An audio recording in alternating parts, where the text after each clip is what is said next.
I'm going to tell you 5 things you should never do whilst on a trip. When there's a customer in your car, these are the golden rules. Don't do these things. 5. And please listen to number 5. Very importantly, because that one is pissing even me off. Actually, all of them is pissing me off, but it's not about me. So let's. First things first. Please don't eat while you drive. With a customer in the car. Eat on your own time. Eat if you're alone. But when a customer is in the car, it is very, very unprofessional, actually very rude to eat. And also to pick up calls. When in the car with a customer driving, especially if that call is not on a Bluetooth headset or it's not on loudspeaker. Actually, even on loudspeaker, that is even more rude because nobody should have to listen in on your conversation. So you're making the person sitting next to you or the customer you're carrying very, very conscious, self-conscious of themselves. So that's actually a no-go. It has to be a Bluetooth headphone. That's the only time you are allowed to talk. And when you talk, don't shout. Do not eat. I've seen this one man. He had this leather of bole with the sauce, the red hot sauce and fish. This guy was really going to town. In traffic I saw. Was eating the thing and trying to. And I could see that he's carrying somebody. I don't want to make presumptions to say he's definitely a boat guy, but there were indications. Okay? There were indications. You know, there's a whole sense of, this is my car. I will do what I want. Don't do that. Just do that in your own time. Do whatever you want in your own time. It's your car, of course. You can do whatever. But when you get into a professional relationship with another person, be professional about it. The person is not supposed to even be in your car up to an hour or 2 hours. You just get from here to there, drop them off, and you can do with yourself and with your car whatever you want. Don't eat whilst driving a person.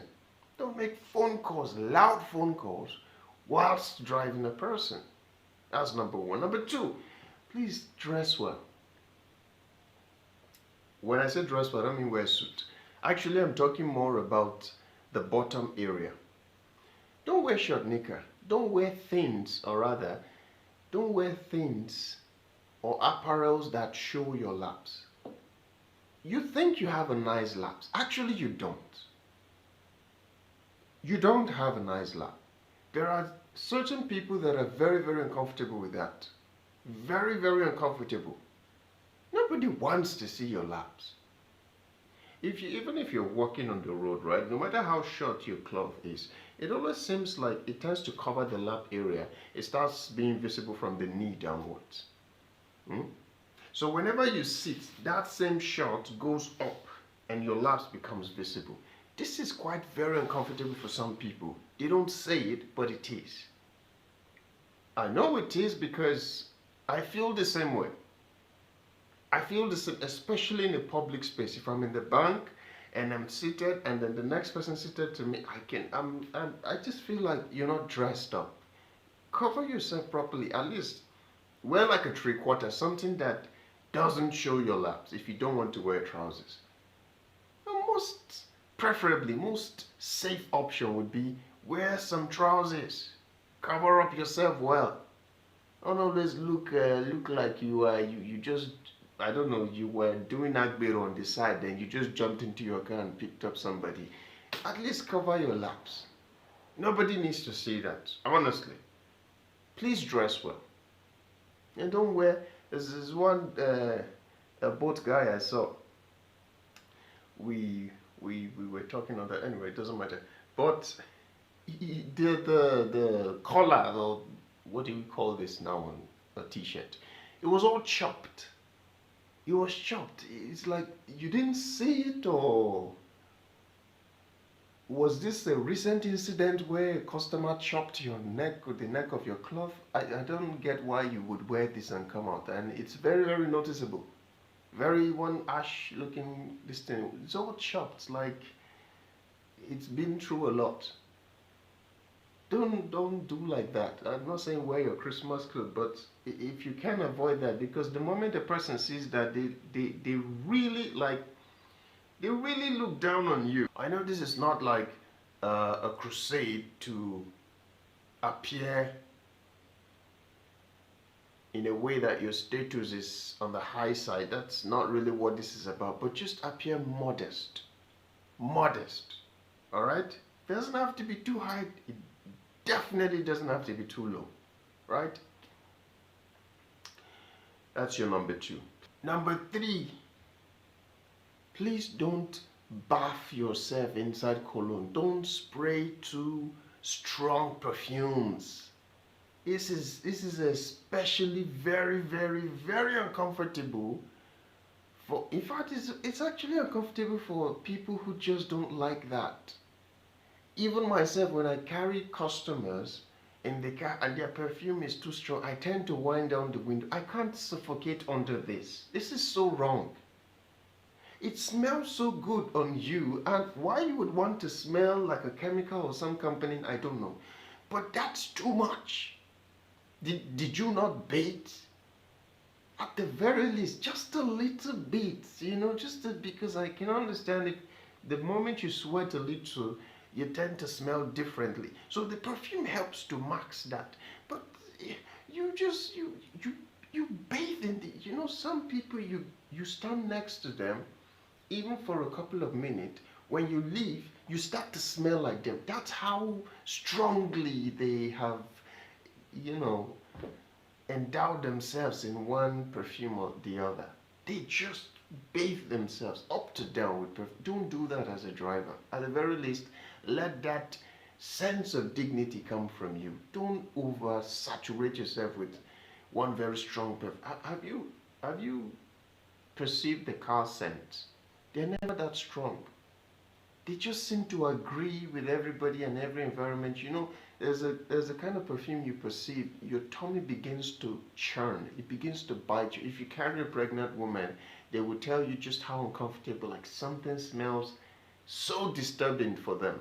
Don't oversaturate yourself with perfume. A little bit goes a long way. Like, it's more than enough. Nobody needs to smell you if they don't have to. In fact, nobody really needs to smell you. Just don't smell bad.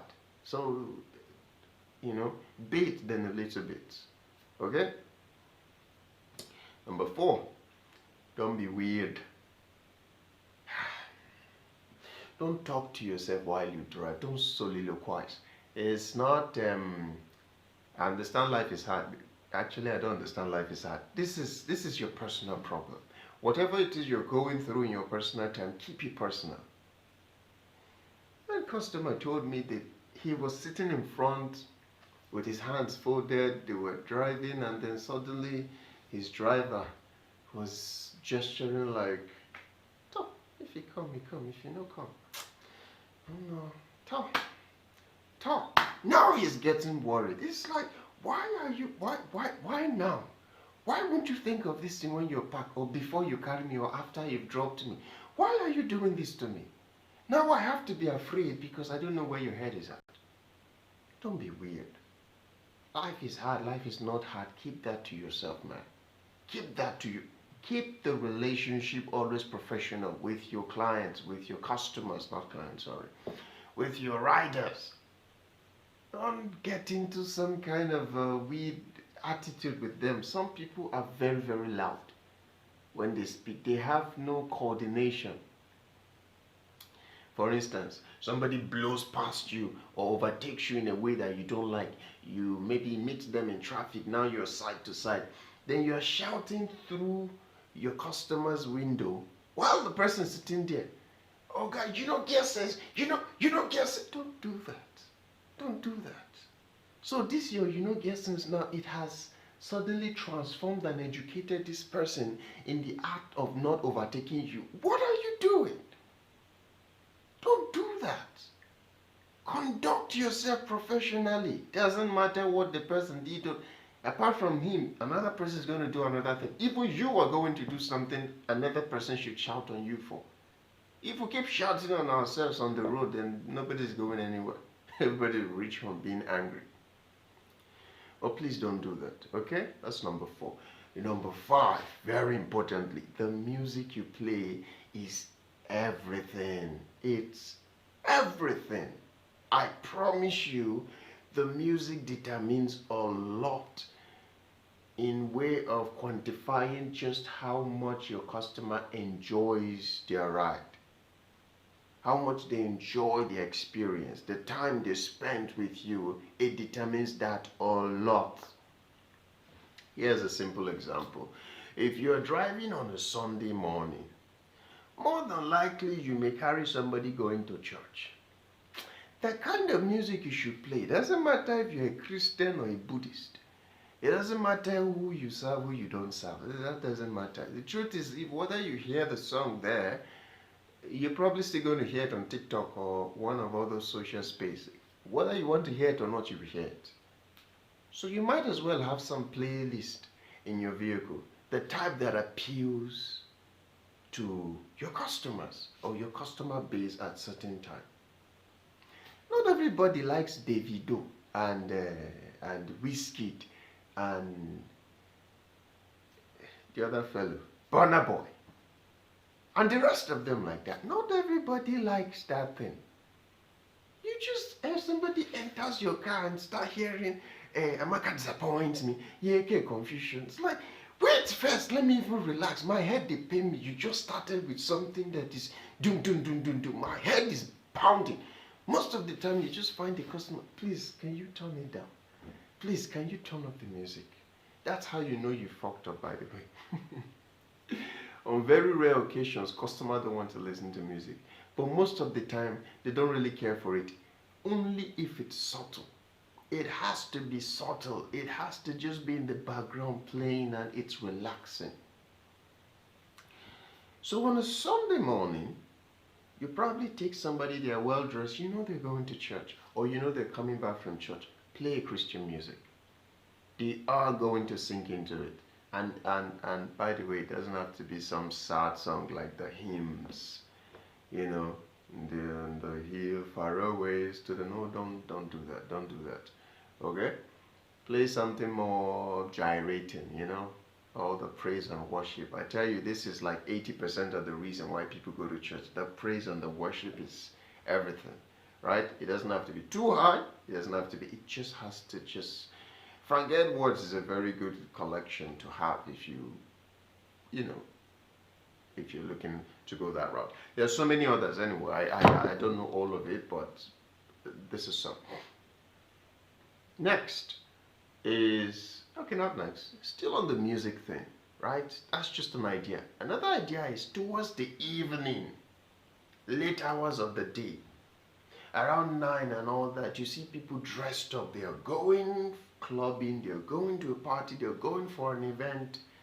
This is when your high life music comes in. Not high life now, what do you call those things that are just, your party music comes in.